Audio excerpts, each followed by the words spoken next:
Dah. Baik, sebelum kita mulai pembelajarannya, Ibu minta tolong perwakilan kelas itu memimpin doa. Silakan. Sebelum memulai pembelajaran, ada baiknya kita berdoa. Berdoa dimulai. Berdoa selesai.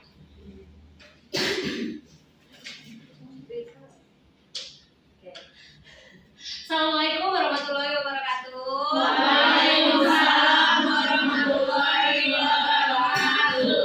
Selamat pagi. Pagi. Apa kabar? Baik. Alhamdulillah kalau baik. Nah, sesuai dengan instruksi Ibu minggu lalu, Ibu udah minta kalian untuk baca-baca mengenai pembelajaran kita pada hari ini. Kalau kemarin kita belajar tentang mengulik sedikit tentang reproduksi sel, kali ini kita akan membahas tentang jenis-jenis pembelahan sel. Ya, udah ada dibaca belum di rumah? Sudah. Baik, kalau sudah itu bagus. Nah, sebelum Ibu mulai pembelajaran ini perlu Ibu tekankan ke kalian bahwasanya tujuan pembelajaran kita itu adalah bagaimana melalui model project based learning berbasis digital ini peserta didik Ibu dan kalian atau kalian semua ini bisa menganalisis jenis-jenis pembelahan sel mitosis apa, pembelahan sel mitosis apa, dan pembelahan sel meiosis apa secara tepat dan benar. Nah, kita kan punya Google Classroom ya, dan kalian bisa mengakses itu di rumah juga udah edukasi sumber-sumber belajar sesuai dengan kalian masing-masing. Ada yang berupa video, ada yang berupa modul, ada juga yang berupa website. Jadi kalian bisa mengakses sesuka mungkin di rumah. Baik, di LMS itu juga Ibu sudah minta kalian untuk duduk di kelompok masing-masing. Tadi dilihat pada hari ini kalian sudah duduk di kelompok masing-masing. Nah, sekarang sebelum kita mulai pembelajaran ya, jadi pembelahan sel itu adalah jenis salah satu reproduksi sel. Jadi sebenarnya sel dalam tubuh kita itu terus membelah setiap hari. Ada sel mati akan diganti dengan sel yang lainnya. Makanya ketika bayi baru lahir itu, bayi itu begitu kecil gitu ya. Lama-kelamaan bayi akan tumbuh, tinggi badannya akan bertambah, berat badannya akan bertambah. Itu merupakan salah satu proses kerja daripada pembelahan sel. Begitu juga penentuan jenis kelamin ya. Jadi kalau misalnya ada ibu hamil, kemudian diperiksa lewat USG, dokter juga bisa langsung memastikan oh ini jenis kelaminnya laki-laki, perempuan. Nah, berarti terbukti gitu kan, ketika di dalam kandungan proses pembelahan sel kelamin itu sudah berlangsung sehingga membentuk organ kelamin yang bisa diketahui melalui pemeriksaan lebih lanjut. Itu kalau terjadi pada manusia. Ada beberapa makhluk hidup yang tidak mengalami pembelahan sel secara tidak langsung atau secara ribet gitu kan. Salah satu contohnya adalah makhluk hidup bersel satu, bakteri. Nah, kalau bakteri itu pembelahan selnya secara biner. Nggak ada pakai harus ada bakteri laki-laki atau bakteri jantan, bakteri betina kawin gitu kan. Terus menghasilkannya kalau perlu gitu. Kalau bakteri proses pembelahan selnya secara langsung aja. Ada bakteri satu. Kalau kita lihat di mikroskop, 1 jadi 2, 2 jadi 4, 2 jam berikutnya 4 jadi 8. Karena memang untuk pembelahan daripada sel itu secara biner dan secara langsung sesederhana itu. Nggak perlu ada peleburan sel kelamin jantan, nggak perlu ada peleburan sel kelamin betina. Beda dengan makhluk tingkat tinggi seperti manusia. Ketika ingin mereproduksi gitu kan, baik itu menghasilkan keturunan, baik itu mengganti sel-sel yang rusak, itu diperlukan tahapan-tahapan pembelahan sel. Berdasarkan hal tersebut itulah makanya kalian difokuskan untuk bisa membahas masing-masing jenis pembelahan sel. Nah, sekarang instruksi Ibu, kalian bisa buka Google Classroom-nya, buka semua Google Classroom-nya. Itu ada ya petunjuknya ya. Di kelompok 1 bisa kalian membahas tentang reproduksi atau pembelahan sel amitosis. Kelompok 2 tentang mitosis. Kelompok 3 tentang meiosis. Nah, jadi melalui fase-fase pembelahan tersebut, itu kita kalian untuk membuat video interaktif, gitu kan?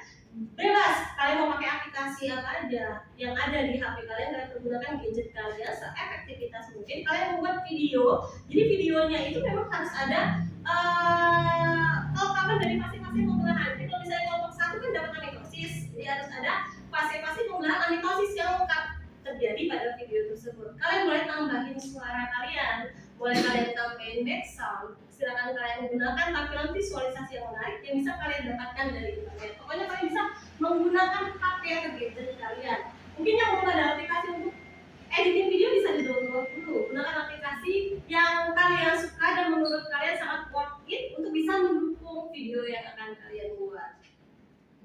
diskusinya? Jelas, Ibu. Ada yang mau ditanya? Oke, kalau cukup silakan dibuka Google Classroom-nya. Di situ ada LKPD-nya, masing-masing kelompok itu beda-beda masalahnya. Ibu minta kalian buat urutan daripada LKPD tersebut. Kalian kerjakan. Kalau ada kalian nggak paham, kalian boleh tanya. Ibu kasih waktunya kurang lebih 45 menit. 45 menit sesudahnya, Ibu minta produknya udah selesai. Masing-masing kelompok itu maju satu persatu menjelaskan video yang sudah dibuat. Paham? Silakan bekerja. Ya, boleh di pause.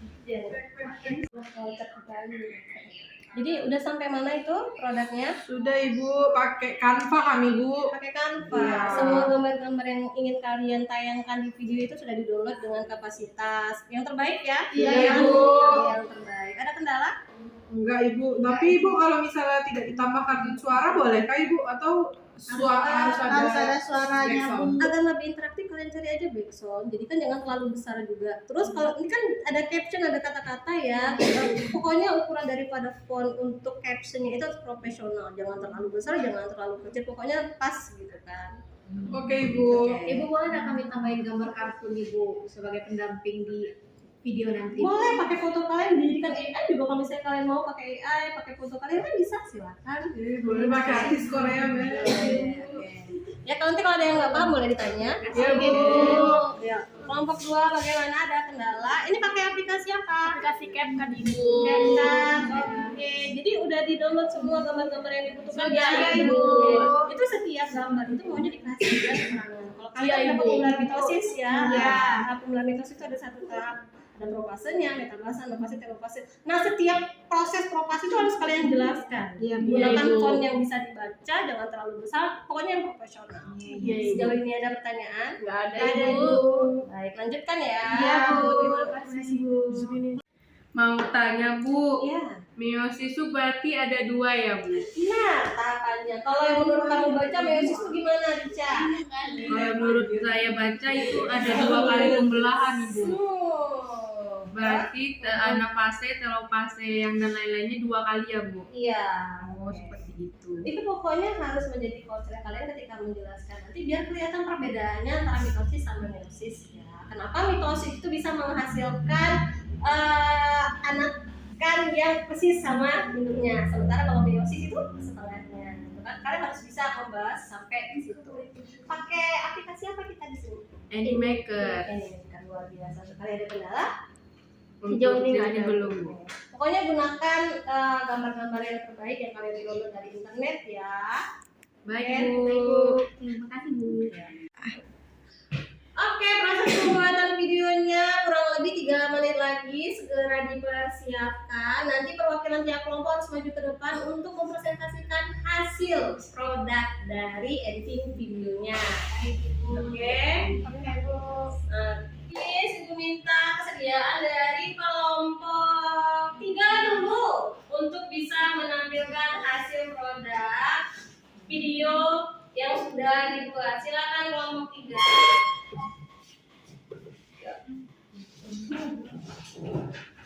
Silakan kelompok 3. Baik. Sebelumnya perkenalkan Assalamualaikum warahmatullahi wabarakatuh. Waalaikumsalam warahmatullahi wabarakatuh. Kami dari kelompok 3 akan menampilkan video yang telah kami buat untuk hasil diskusi kami. Yang kami gunakan aplikasinya adalah Animaker. Oke, boleh dilihat ya teman-teman. Zoom ke sini boleh. Ya, ini hasil dari diskusi kami.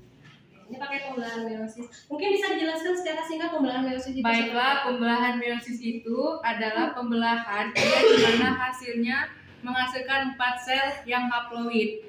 Jadi berbeda dengan mitosis, di mana mitosis itu menghasilkan 2 anakan yang sama jenis, yaitu adalah 2 sel diploid yang dimana hasilnya sama. Sedangkan meiosis ini sendiri dia terjadi 2 kali pembelahan yang dimana hasil akhirnya adalah sel yang berbentuk yang memiliki jumlahnya itu 4, yaitu dimana sel itu adalah haploid. Seperti itu. Belum. Baik, dari kelompok teman-teman yang lain, apakah ada yang ingin ditanya? Saya Bu, saya Guys. Oke, silakan. Mayang. Jadi meiosis itu biasanya ditemukan pada apa ya kelompok tiga? Pada organ kelamin seperti pada tumbuhan itu pada putih Benang maupun sari. Terus kalau pada Kalau manusia pada manusia pada ovarium sama testis. itu organnya ya. Ya, organnya. Mungkin bisa dijelaskan nama prosesnya? Untuk prosesnya tersendiri di meiosis itu ada 4 fase, di mana ada anafase, telofase, metafase, dan profase. Yang dimana terjadi 2 kali pembelahan di situ. Kalau mitosis itu hanya 1 kali. Kasih tepuk tangan buat Baiklah, kami akhiri presentasi kami dari kelompok 3 dan kami ucapkan assalamualaikum warahmatullahi wabarakatuh. Sudah maju untuk menampilkan hasil karya dari video yang sudah dibuat. Nah, Ibu kasih apresiasi yang sangat luar biasa kepada karya kita semua. Jadi ada beberapa pertanyaan Ibu luruskannya memang. Betul kalau misalnya meiosis itu adalah salah satu pembelahan yang terjadi pada sel kelamin. Salah satu organnya kalau pada manusia itu pada testis dan ovarium. Testis itu untuk menghasilkan sperma, ovarium untuk menghasilkan sel telur. Nah, nama proses meiosis pada sperma itu namanya spermatogenesis. Sementara pada ovarium, oogenesis. Baik, luar biasa sekali untuk kelas 12 fase 12F3.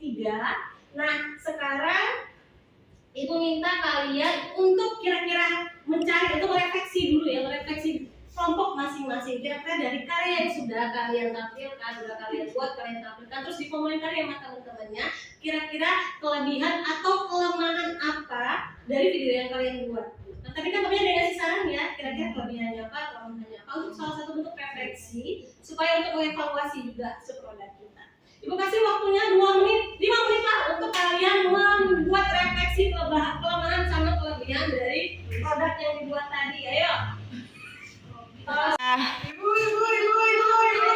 Satu sudah 3 sudah silakan kelompok 2 ambil untuk refleksi kelebihan dan kelemahan produk yang kalian buat. Iya Bu, kalau kelompok kami itu Bu tampilannya kurang HD, jadi kurang memanjakan mata. Tapi kelebihan dari kelompok kami itu sangat informatif Ibu, karena menjadikan teks-teks penjelasan dari proses dari mitosis itu sendiri. Jadi teman-teman tetap bisa memahami walaupun gambarnya itu kurang HD Ibu. Oke, luar biasa. Tapi jadi visualisasi ya. Iya. Dari komen sudah menarik. Ada lagi mungkin kelompok yang lain? Udah nggak ada lagi.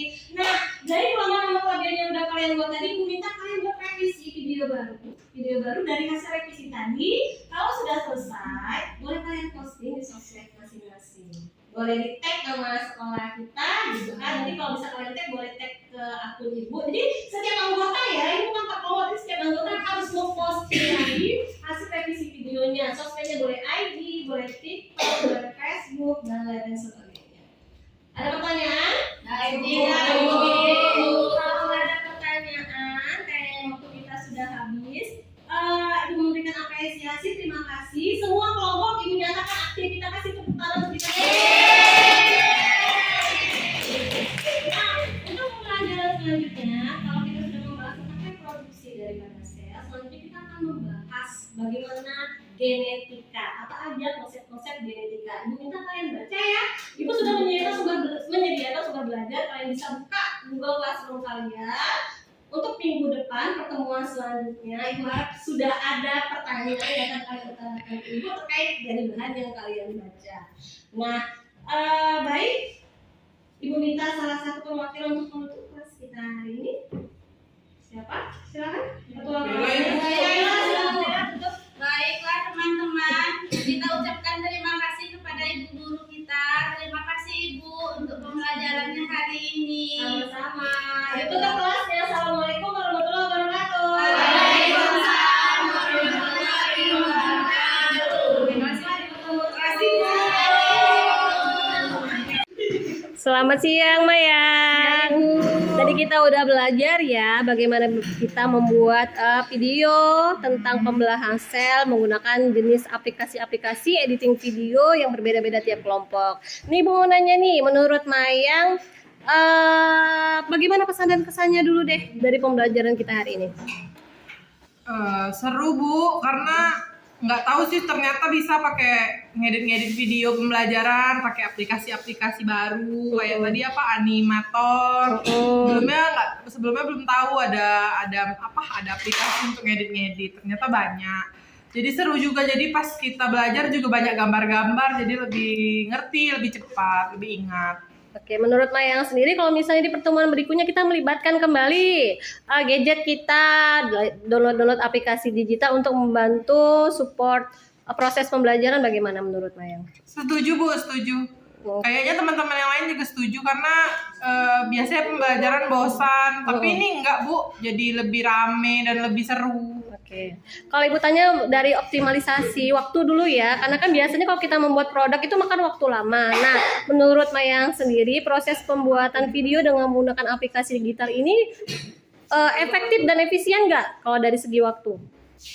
Waktunya bener Bu, kalau misal waktu tergantung masing-masing, tapi 45 menit kayaknya agak terlalu cepat Bu untuk ngedit video yang banyak. Tapi kalau misalnya mungkin diberikan waktu yang lebih banyak, mungkin bisa lebih maksimal ngerjain videonya Bu. Oke, baik. Terima kasih Mayang. Sampai jumpa di pertemuan selanjutnya ya. Oke, setelah saya mengambil pembelajaran dengan menggunakan pengembangan model project based learning berbasis aplikasi digital, di mana setiap peserta didik itu diminta untuk membuat video pembelajaran menggunakan macam-macam aplikasi yang bisa mendukung proses pembuatan video. Saya merasa dengan pembuatan video pembelajaran menggunakan aplikasi digital itu bisa meningkatkan keterampilan IT, informatika dan teknologi dari peserta didik, dan selain itu juga bisa menstimulus kreativitas peserta didik dalam proses pembuatan video tersebut. Kemudian proses pembuatan produk berbasis digital itu menurut saya tidak memakan waktu lama sehingga optimalisasi waktu pembelajaran bisa tercover dengan baik. Seperti itu. Berikutnya saya meminta saran dan kritik dari teman-teman dari pengembangan model yang telah kami lakukan. Terima kasih.